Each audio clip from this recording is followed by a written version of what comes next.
If this goes on, don't panic. Bringing hope to the world through speculative fiction.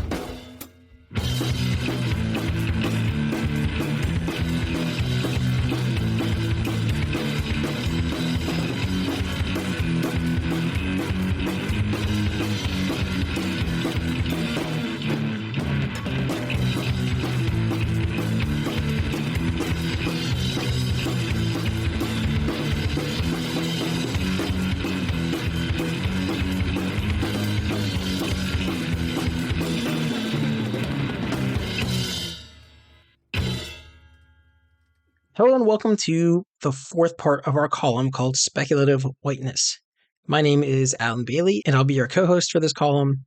In the fourth episode of this column, we pick up discussing what is happening in the minds of the alt-right, the ambiance of racism in the US, fascism in fantasy and horror, the lack of imagination in fascist thinking, and we discuss how to evaluate the fiction you're reading. Dr. Jordan S. Carroll is the author of Speculative Whiteness, Science Fiction and the Alt-Right, published by University of Minnesota Press in 2024, and Reading the Obscene, Transgressive Editors in the Class Politics of U.S. Literature, Stanford University Press, 2021. His latest book won a Hugo for Best Related Work, and his first book won the MLA Prize for Independent Scholars. He was also the recipient of the David G. Hartwell Emerging Scholar Award by the International Association for the Fantastic in the Arts. Carroll's writing has appeared in Kaleidotrope, American Literature, Post 45, Polygon, the Los Angeles Review of Books, and The Nation. You can find a link to his publisher's site in the notes. Is there anything else at play with these folks? I mean, it seems like a lot of them have undergone some kind of mental or social crisis. They're troubled, they're socially alienated, they feel resentful of their place in the world. But obviously not every person who undergoes some kind of crisis goes down that path. Yeah, sure. I think that there's a sense in which people who are troubled are looking for some kind of meaning, looking for some way to make sense of the world. And white supremacy is ambient within our culture and our society. And there are all kinds of fascist organizers and fascist commentators who are willing to find people who are struggling one way or another and exploit that opportunity as a way of recruiting fascists. So I think, some of them clearly have a lot of issues and pathologies, but that's not sufficient to bring them over to the right ultimately. Yeah, absolutely. I've definitely had mental health crises in my life and that sort of thing, and I have never gone to the alt-right, you know what I mean? Like, has never even been a consideration for me. But there's no, there's no real equation to know how people are going to react, right? They just kind of, certain people tend to fall into these ways, and I don't know. I mean, I don't want to armchair diagnose anybody. And some of these people came to the far right in very different ways. Sure. I mean, it seems like a lot of them are people who are looking for certainty, who are looking for authority, either their own or an authority to look up to, and people who are looking for a scapegoat. And so I feel like these kinds of ways of making sense of their problems are obviously really toxic and ultimately lead them to the right. Yeah. I like one thing that you said there about the alt-right being kind of ambient in the culture, right? And I think it's worth pointing out too that it's kind of everywhere, even in places that you don't expect it to be as a white person anyway, right? You might go and experience something that you consider to be pretty average, not a big deal, but upon inspection, it may turn out to have some sort of racist undertones or some inherently negative connotations, or not even just connotations, but negative real world consequences for people who are not white, right? Yeah, I mean, it's built into our culture, it's built into our geography and everyday life. Yeah, I mean, this morning I spent 5 minutes explaining why Jar Jar Binks is racist to my kids because they think he's hilarious. It's like, well, they're like, Dad, you think he's hilarious? I was like, I mean, not really. And then I went into like destroying their worlds about Jar Jar Binks. Yeah, I mean, there's a lot of images from children's culture that are steeped in the history of racism and white supremacy. Yeah, absolutely. Does science fiction in particular work well for the alt-right? What about fantasy and horror? I mean, in some ways, I picked science fiction because it was the most counterintuitive. Fantasy is probably more prevalent on the far right. We see all kinds of images from pseudo medieval or kind of neo medieval fantasies on the far right, fantasies about the Crusades or about Norse Vikings or other kinds of images of a mythological or primordial past. The far right loves fantasy because it often offers images of heroism and presents narratives about people who are other as monsters. And obviously, there is plenty of radical and progressive fantasy as well. But that genre, I think, has a history that lends itself to the far right. Horror, though, I feel like, and maybe people will correct me, seems less common in far right circles. They're Hmm. often presenting violent and disturbing images. They're interested in celebrating murder and death, but at the same time, I don't think we see images from at least recent horror on the far right as often.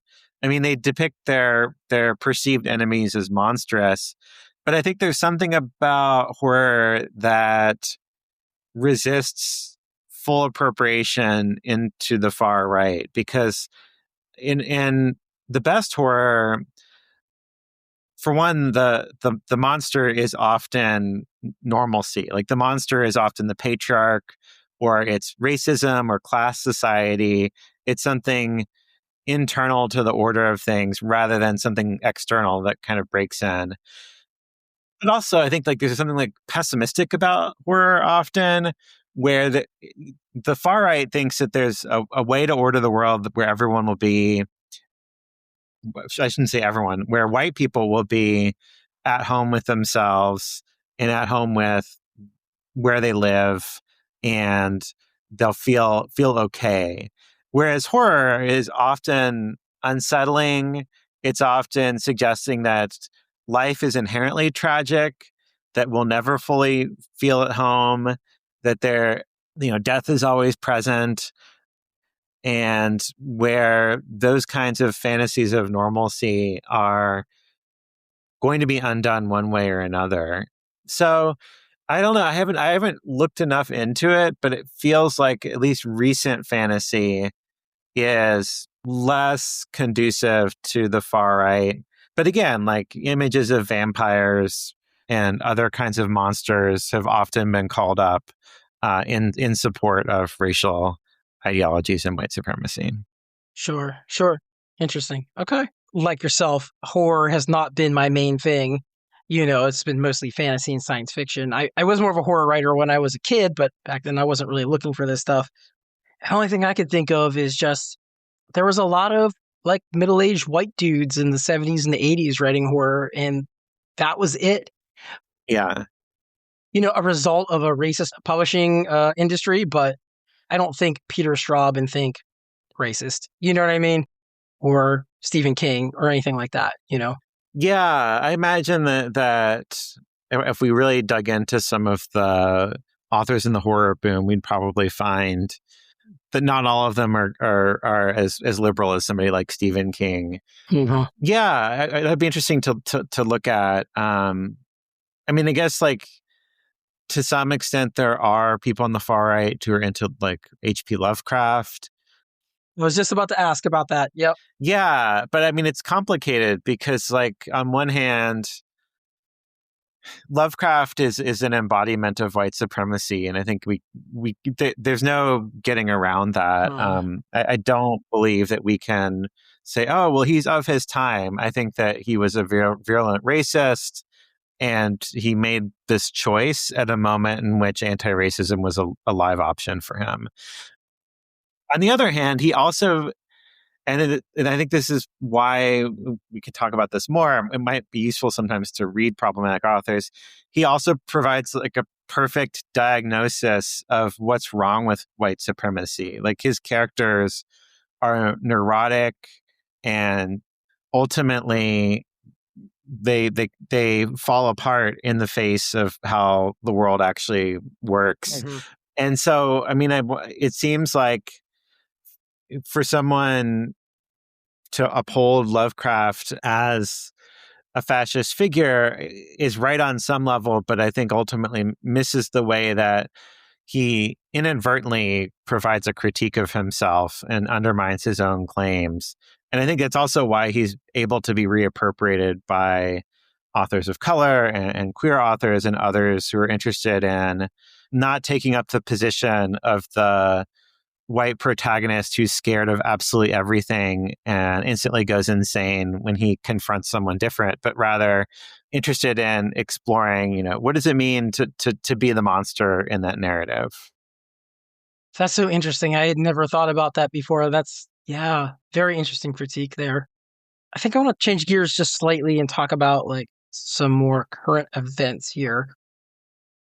You have a quote in your book on page 13. You say, I show that white nationalists imagined space exploration as the next step in European settler colonial manifest destiny, allowing white men to steel themselves towards danger while transcending earthly limits.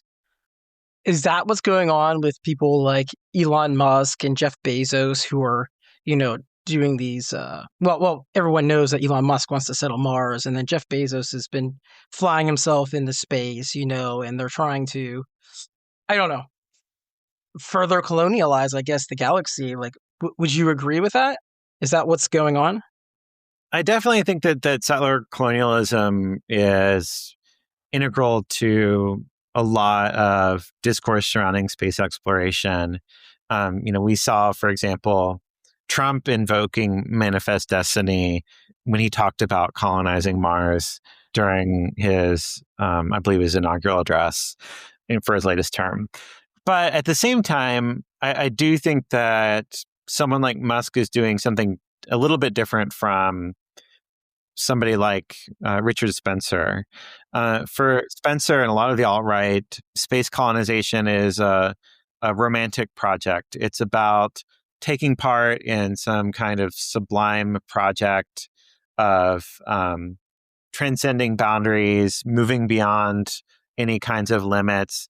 And for Spencer, he's not even totally interested in the colonization part. He's, I think, imagining that the journey is more important than the destination, that even if all the astronauts, and in particular, I should say, even if all the white astronauts die on the way to another planet, he sees that as somehow meaningful and glorious because it shows that they're not constrained by anything, including rational calculations. I think that he wants just something bigger that white people can test themselves out on and try something great, even if they fail. For Musk, though, I think that it is more utilitarian. There is more calculation there. For Musk, I think that he wants to colonize Mars and other planets for that matter because he wants to maximize the population. Mm-hmm. He sees the world in a kind of utilitarian balance sheet where more people is better. And in particular, I think that he wants more smart people. So he sees Earth as a constraint on the maximum population and other planets as a possibility for lifting those constraints and making sure more and more people, and in particular, smart, technically able people are born. And so for Musk, he sees space as an opportunity to pursue a pronatalist agenda, but also, I think, to some extent, to pursue a eugenicist agenda. He sees space as a way of making sure that the smart people keep having children on other planets, essentially. I was going to mention the eugenicist aspect of that as well. I am utterly baffled by his reading of Ian Banks's culture novels.